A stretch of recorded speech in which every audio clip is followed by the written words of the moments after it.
Jina langu naitwa Ernest Francis Mabonesho, ni mkuu wa chuo cha utumishi wa umma na mtendaji mkuu wa chuo cha utumishi wa umma Tanzania.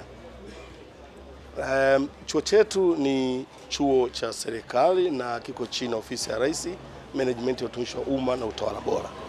Chuo hiki kilianza rasmi mwaka 2000 kama sehemu ya maboresho ya katika utumishi wa umma, na lengo kubwa la kuanzishwa kwake ilikuwa ni kwa ajili ya kutoa mafunzo kwa watumishi wa umma nchini, lakini pia kutoa shauri za kitaalamu kwa watumishi wa umma na kufanya research tumizi kwa ajili ya kuisaidia serikali kuboresha sera mbalimbali ili tuweze kufanya kazi vyema katika nchi yetu. Lakini katika wiki hili ambalo tunaita wiki la utumishi wa umma limeanza rasmi tarehe 17. Lengo kubwa la siku hii ya utumishi wa umma lina mambo mengi, lakini mimi naweza nikasema sehemu kubwa tatu. Kwanza ni kutambua mchango wa watumishi wa umma katika maendeleo ya nchi.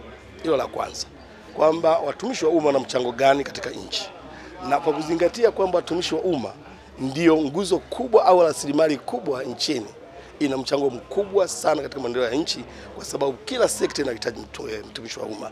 Kama utakumbuka Mwalimu Nyerere aliwahi kusema, ili tuendelee tunahitaji vitu vinne. Tunahitaji ardhi, watu, siasa safi na uongozi bora. Sasa ukiangalia haya maeneo matatu, ukiacha ardhi, mengine yote yanahusu mtumishi wa umma. Kwa maana hiyo, mtumishi wa umma ni rasilimali muhimu katika nchi yetu. Kwa hiyo sehemu ya kwanza, kwamba lengo la adhimisho hili ni kutambua mchango wa watumishi wa umma. Lakini lengo la pili ni kukumbushana sisi watumishi wa umma namna ya utendaji kazi ndani ya utumishi wa umma, uzingatiaji wa maadili, uwajibikaji na mambo mengine yote ambayo yanatuhusu kama waajiriwa wa umma.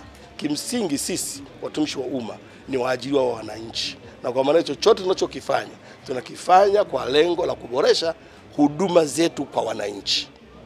Hilo la pili. Kwa hiyo tunakumbushana. Lakini la tatu ni kuona utumishi wa umma unafanya nini. Kwa hiyo wananchi tunawaonesha, kila banda kipita ataelekezwa banda hili linafanya nini. Kwa maneno mengine, litaelezwa sekta hii au idara hii au taasisi hii ina jukumu lipi la kumhudumia huyo mtumishi, huyo mwananchi. Kwa maneno mengine, sisi kama watumishi wa umma iko haja sasa ya kuwajulisha wananchi shughuli ambazo tunazifanya. Na kama utakumbuka mwaka jana pia tuliweza kufungua hata ile client charter, huduma kwa wateja, ambayo ilifunguliwa kwa lengo kubwa kwamba kila taasisi lazima iwe na huduma kwa wateja, client charter, ambayo kila mmoja lazima, kila taasisi lazima ifanye jamii iitambue. Kwanza lazima tukubaliane kwamba maadili ya utendaji kazi katika utumishi wa umma, moja ya kitu kinachotakiwa hapo ni ulinzi na usalama wa taarifa za serikali. Kama taarifa zinatoka ni tatizo. Sisi kama chuo cha utumishi wa umma tumejipanga kwa ajili ya kutoa mafunzo mbalimbali yatakayohusu maadili. Lakini pia serikali nayo imejipanga kuanzia sasa shule ya msingi wanafunzi watafundishwa maadili. Lengo ni lile moja, kuhakikisha kwamba tunajenga Tanzania ambayo ina maadili. Tunajenga Tanzania ambayo itakuwa na kacha yake na kuisimamia katika kutumikia umma wa Tanzania. Kama mkuu wa chuo cha utumishi wa umma, na kwamba kama sisi ndio tumepewa dhamana ya kutoa mafunzo, ninatoa wito kwa familia kuanza mafunzo ya maadili kuanzia level ya ngazi ya familia. Ngazi ya familia kule nako ni tatizo. Pengine iko haja sasa familia zirudi na kuona kwamba iko haja watoto wao kuwafundisha maadili katika maadili ya ndani ya familia, ambayo kimsingi atakwenda katika level mpaka level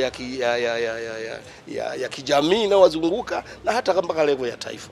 Kwa maana hiyo maadili tusiviachie vyuo, maadili tusiwaachie viongozi peke yake kuelekeza maadili ya utumishi wa umma, bali hata ngazi ya familia iko haja sasa tuanze kutoa mafunzo kwa watoto wetu kuhusu maadili katika utumishi wa umma.